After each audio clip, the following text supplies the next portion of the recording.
வணக்கம் நண்பர்களே. இன்னைக்கு நம்ம பார்க்க போற கதை திரு சுஜாதா அவர்கள் எழுதிய ஒரு சிக்கல் இல்லாத காதல் கதை. இந்த கதையில எனக்கு பிடித்தமான ஒரு விஷயம் என்னன்னா, எப்பொழுதுமே கதாநாயகிகளையே பார்த்து ரசித்த நமக்கு கதாநாயகிகளின் தோழியின் பார்வையிலிருந்து பார்க்க ஏனோ தவறிற்றோம். அப்படி தோழியை கதாநாயகியாக வைத்து சுஜாதா அவர்கள் எழுதிய கதை தான் இன்னைக்கு நம்ம பார்க்க போறோம். வாங்க கதைக்குள்ள போகலாம். நம்ம கதாநாயகி சரஸ்வதி தனிமையை தான் துணையாக கொண்டிருக்கா. அவளுக்கு சொல்லிக்கிற அளவுக்கு சொந்தம்னா அவ அப்பாவும் அவளோட சித்தியும் தான். சரஸ்வதி ஹாஸ்டல்ல தங்கி போஸ்ட் சர்ஜனா வேலை பார்க்கறா. இவளோட ரூம்மேட் உற்ற தோழி தான் சரிதா. சரிதா ரொம்ப அழகா இருக்கா. அவ அழகுல மயங்கி நிறைய பசங்க அவளுக்கு காதல் வலை விரிக்கிறாங்க. அவ அழகு வர்ணிச்சு நிறைய காதல் கடிதங்களும் அவளுக்கு வருது. ஆனாலும் எந்த பிரயோஜனமும் இல்ல. ஏன்னா சரிதாவுக்கு ஆண்களையே பிடிக்காது. அவளை பொறுத்த வரைக்கும் ஆண்கள்னாலே தப்பானவங்க தான். ஆனா நம்ம கதாநாயகி சரஸ்வதிக்கும் எந்த காதல் கடிதமும் வந்தது கிடையாது. ஹாஸ்டல்ல எத்தனையோ பேரோட பெற்றோர்கள் வந்து அவங்க பிள்ளைங்களை பார்த்துட்டு போகும்போது சரஸ்வதிய பாக்குறதுக்கு யாரும் வரமாட்டாங்க. சரிதா அவளுக்கு நடக்கிற காதல் கதைகள்லாம் சரஸ்வதி கிட்ட சொல்லும்போது நாமளே ரொம்ப சுமாரா இருக்கோம், நமக்கு யாரு இப்படியெல்லாம் காதல் கவிதைகள்லாம் சொல்ல போறாங்க அப்படின்னு தனக்குள்ளேயே நினைச்சுக்கிறா. எப்போதும் தனிமையிலேயே இருந்த சரஸ்வதி தனக்குன்னு கற்பனையா ஒரு காதலனை வேற உருவாக்கிக்கிறா. நமக்குன்னு ஒரு ராஜகுமார வருவான், ரொம்ப யதார்த்தமானவன். அவனுக்கு ஒரு 35 வயது இருக்கும். அவனும் டாக்டர் தான். தினமும் எனக்கு ஃபோன் பண்ணுவான். டைட்டா பேண்ட் போட மாட்டான், சிகரெட் பிடிக்க மாட்டான், உயரமா சிரிக்க சிரிக்க பேசுவான். எல்லாத்துக்கும் மேல சரிதாவை நிமிர்ந்து கூட பார்க்க மாட்டான். அவனோட தலைமுடிய மெல்லமா வருடிக்கிட்டே நான் கேக்குற கேள்விக்கெல்லாம் அழகா பதில் சொல்லுவான் அப்படின்னு அவளோட கற்பனை ராஜகுமாரனை பற்றி யோசிச்சு சிரிச்சுக்கிட்டு இருக்கும் போதே அவளுக்கு அவன் வெறும் கற்பனை புகைதான் அப்படின்னு சுயநினைவுக்கு வரும்போது அவளுக்கு அழுகையாதான் வரும். ஆனா சரிதாவுக்கோ இந்த மாதிரி எந்த சென்டிமெண்ட்டும் இல்லை. அவளுக்கு அது தேவையும் இல்லை. அவ அழகா இருக்கிறதாலையும் என்னவோ அவகிட்ட ஒருவித தற்காப்பும் அவளோட அலட்சியமும் ஜாக்கிரத குணமும் தான் இருக்கும். ஒரு நாள் ஹாஸ்டல் பையன் ரூமுக்கு வந்து சரஸ்வதிய பார்த்து, அம்மா உங்களை பார்க்க ஒரு பையன் வந்திருக்காரு அப்படின்னு சொல்லிட்டு கீழே கூட்டிட்டு போய் இவர்தாமா அப்படின்னு ஒரு பையனை காட்டுறான். வந்திருந்த பையனை பார்த்ததும் சரஸ்வதிக்கு ஒரு நிமிஷம் தான் கற்பனை பண்ணிட்டு இருந்த ராஜகுமாரன் தான் நம்மளை தேடி வந்துட்டானோ அப்படின்னு தோணுச்சு. ஆனா அவளுக்கு தெரியாது, அவனாலதான் அவளோட மனசுல பெரிய சூறாவளியே வரப்போகுதுன்னு. அவன் பேச தொடங்குறான். ஐ எம் கோபிநாத், உன்னோட தூரத்து உறவு. நீ ஏதோ பல்ஸ் பார்க்க வாட்ச் வேணும்னு சொன்னியா? அதான் உங்க அப்பா என்கிட்ட கொடுத்து விட்டுருக்காரு. உங்க சித்தி ஊறுகாய் கொடுத்து விட்டுருக்காங்க. அவன் கொடுத்த பொட்டலத்தை வாங்கிக்கிட்டு தேங்க்ஸ் சொன்னான். அப்போதான் அந்த ஹாஸ்டல்ல இருந்து நிறைய பெண்கள் புறப்பட்டு இருந்தாங்க. சுத்திலும் பார்த்தவன் சரஸ்வதி கிட்ட, இங்க எந்த பொண்ணும் அவ்வளோ அழகா இல்லையே. உடனே சரஸ்வதி, என் ரூம்மேட் சரிதாவை பார்த்ததில்லையே, அவ ரொம்ப அழகா இருப்பா அப்படின்னு பதில் சொல்றான். இவங்க பேசிக்கிட்டு இருக்கும் போதே சரிதா அந்த இடத்துக்கு வரா. சரஸ்வதி சரிதாவை அவனுக்கு அறிமுகம் செய்றா. சரிதா அவனுக்கு ஹாய் சொல்லிட்டு ஹாஸ்பிட்டலுக்கு கிளம்பி போயிடுறா. கோபிநாத் சரஸ்வதி கிட்ட காஃபி சாப்பிட போலாமா அப்படின்னு கேக்குறான். 2 பேரும் காஃபி ஷாப் போறாங்க. அப்போ சரஸ்வதி கோபிநாத்தை பார்த்து, நீ சரிதாவை பத்தி என்ன நினைக்கிற? எவ்வளோ அழகா இருக்கா பாத்தியா அப்படின்னு சொன்னதும் அதுக்கு கோபிநாத், ஓ, என்னோட டிக்ஷனரியில அழகுங்கிற வார்த்தைக்கே அர்த்தம் வேற. ஒருத்தங்களோட புற தோற்றத்துல இல்ல, அவ நடந்துக்கிற விதம், படிக்கும் புக்ஸ், பேசும் வார்த்தை, வாழ்க்கையில பிரச்சனைகளை அணுகிற விதம், இதெல்லாம் தான். என்னை பொறுத்த வரைக்கும் அழகா இருக்கிற பெண்கள்லாம் பெரும்பாலும் முட்டாள்கள் தான். இதை கேட்ட சரஸ்வதி சட்டுன்னு, சரிதான் ஒன்னும் அப்படி இல்ல, அவ அழகோட சேர்த்து புத்திசாலி அப்படிங்கிறா. இப்படியே அவங்க 2 பேருடைய பேச்சுவார்த்தை பல புத்தகங்களை பற்றியும் அவளோட தனிப்பட்ட வாழ்க்கை பற்றியும் அவளோட டாக்டர் வேலை பற்றியும் ரொம்ப நேரம் பேசிட்டு இருந்தாங்க. சரஸ்வதி ஹாஸ்டலுக்கு திரும்ப வரும்போது அந்த பையன் யாரு அப்படின்னு சரிதா கேக்குறா. அது கோபிநாத் என்னோட தூரத்து உறவு, ரொம்ப நல்ல பையன், நிறைய படிச்சிருக்கான், நாங்க 2 பேரும் நிறைய பேசினோம். இத கேட்ட சரிதா அவங்கெல்லாம் அப்படிதான் ஆரம்பிப்பாங்க.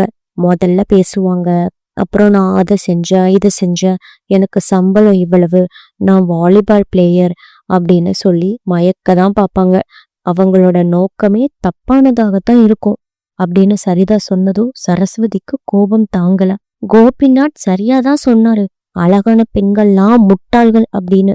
சரஸ்வதி பேசின வார்த்தைக்கு அவன் தான் முட்டாள், சரி இது எனக்கு தேவையில்லாத விஷயம் அப்படின்னு சொல்லிட்டு தூங்க போயிட்டா.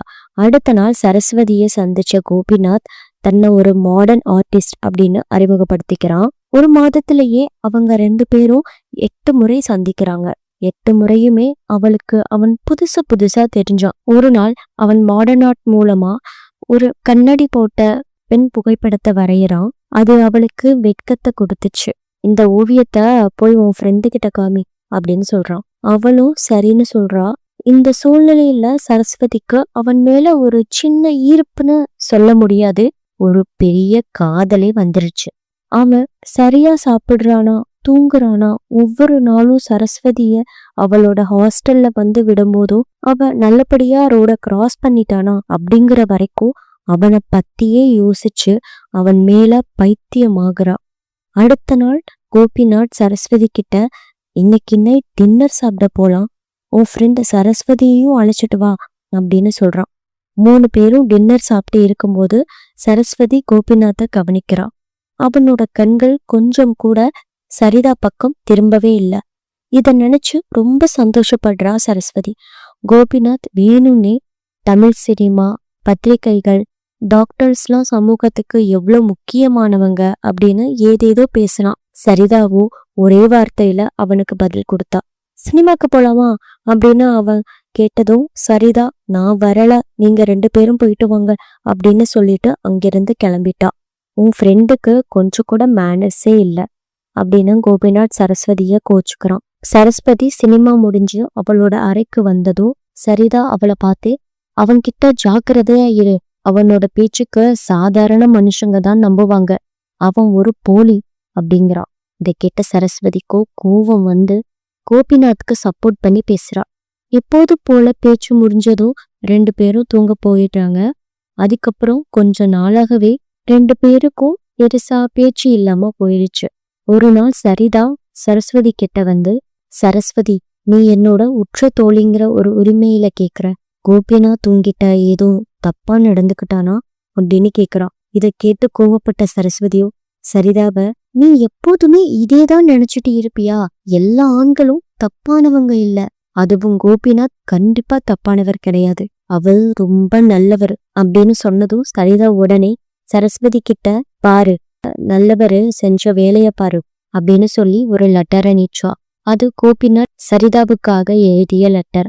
அதுல அவன் சரிதாவை எவ்வளவு ஆழமா நேசிக்கிறான் அப்படிங்கிறதையும், தினமும் சரஸ்வதி கிட்ட பேசுறதே, சரஸ்வதி சரிதாவை பத்தி பேசுறத கேட்கவும், சரிதா என்ன பண்றா அப்படிங்கறது தெரிஞ்சுக்கிறதுக்காகவும் தான் அப்படின்னு எழுதியிருந்தான். நாளைக்கு சாயங்காலம் உனக்கு வேலை எதுவும் இல்லைங்கிறத சரஸ்வதி மூலமா தெரிஞ்சுக்கிட்டேன். நாளைக்கு சாயங்காலம் என்னோட கார்ல 2 பேரும் தனியா பேசலாம் அப்படின்னு சொல்லி அந்த கடிதத்தை முடிக்கிறான். அதோட சேர்த்து ஒரு வைர மோதிரத்தையும் அனுப்பி விட்டுருந்தான்.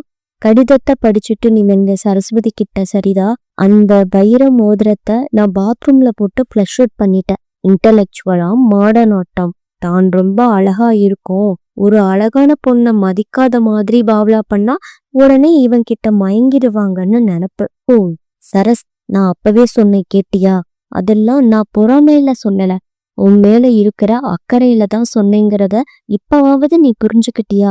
இதெல்லாம் கேட்டுட்டு சரஸ்வதி மனசு மரத்து போயிடுச்சு. சரஸ்வதிக்கு ஒரு டெலிஃபோன் கால் வருது. அந்த பக்கம் கோபிநாத். சரஸ்வதி, நம்ம மூவிக்கு போலான்னு சொன்னேன்ல, நாளைக்கு சாயங்காலம் வர முடியாதோ, எனக்கு முக்கியமான வேலை ஒண்ணு இருக்கு, நீயும் என் சித்தி பொண்ணும் போயிட்டு வாங்கல அப்படின்னு சொல்றான். இதை கேட்ட சரஸ்வதிக்கோ அவனை அப்படியே நாக்க புடுங்குற மாதிரி 4 கேள்வி கேட்கலாமா அப்படின்னு தோணுது. ஆனா அவளால எதுவும் பேச முடியல. ஏதோ பேருக்கு சரின்னு சொல்லிட்டு போன வச்சிடுறா. அடுத்தடுத்த நாட்கள் எல்லாம் ஒரு நடைப்பினம் மாதிரி தான் இருக்கா. ஏற்கனவே யாரும் இல்லாம தனிமையால ஒரு அறைக்குள் அடைப்பட்டு போன பூனை மேல இன்னும் பல கார்கள் மேல மேல ஏறி அவளோட சாவை ஊர்ஜிதப்படுத்தின மாதிரி இருந்துச்சு. தான் எவ்வளவு தூரம் முட்டாளாக்கப்பட்டிருக்கோம், கூப்பிட்ட இடத்துக்கெல்லாம் ஓடி இருக்கோம், சாப்பிட சொன்னதெல்லாம் சாப்பிட்ருக்கோம். அன்னைக்கு போன்ல அவன் கடைசியா பேசும்போது நீ ஒரு துரோகி அப்படின்னு சொல்ல முடியாம ஒரு கோழையா போயிட்டோமே அப்படின்னு நினைக்கும் போதே அவளுக்கு ரொம்ப அவமானமா இருந்துச்சு. தனக்கு அம்மா இல்ல, நண்பர்கள் இல்ல, தன்னை எல்லாரும் ஏமாத்துறாங்க, தான் வாழ்ந்து எந்த பிரயோஜனமும் இல்ல அப்படின்னு நினைச்சவ இதோட வாழ்க்கைய முடிச்சுக்கணும்னு முடிவு பண்ணவ ஹாஸ்பிட்டலுக்கு போய் தூக்க மாத்திரைகளை கையில் எடுத்து திரும்ப ஹாஸ்டலுக்கு கிளம்ப போகும்போது ஐசியூக்கு வெளியில ஒரு பெண் பதட்டத்தோட கண்கள்ல பயத்தோட உட்கார்ந்திருக்கா. உள்ள ஐசியூல அவளோட கணவன். அவளை பார்த்துட்டு இருந்த சமயம் அந்த ரூம்குள்ள இருந்து ஒரு நர்ஸ் ஓடி வந்து சரஸ்வதி கிட்ட, டாக்டர் நீங்க டியூட்டில இருக்கீங்களா? அந்த பேஷண்ட் இறந்துட்டு இருக்காரு, சீஃப் டாக்டருக்கு ஃபோன் பண்ண, அவரு வந்துட்டு இருக்காரு, டாக்டர் வர வரைக்கும் பேஷண்ட் தாங்க மாட்டார் போல இருக்கு, இங்க வந்து என்னன்னு பாருங்க அப்படின்னு கூப்பிடுறா. சரஸ்வதியும் உள்ள போய் தொட்டு பாக்குறா, பல்ஸ் பாக்குறா, இதய துடிப்ப காது வச்சு கேட்கும்போது அவ மெல்லமா இறந்துட்டு இருக்கான் அப்படின்னு தெரிஞ்சதும் அவசரமா அவனுக்கு ஆக்சிஜன் சப்ளை பண்றா.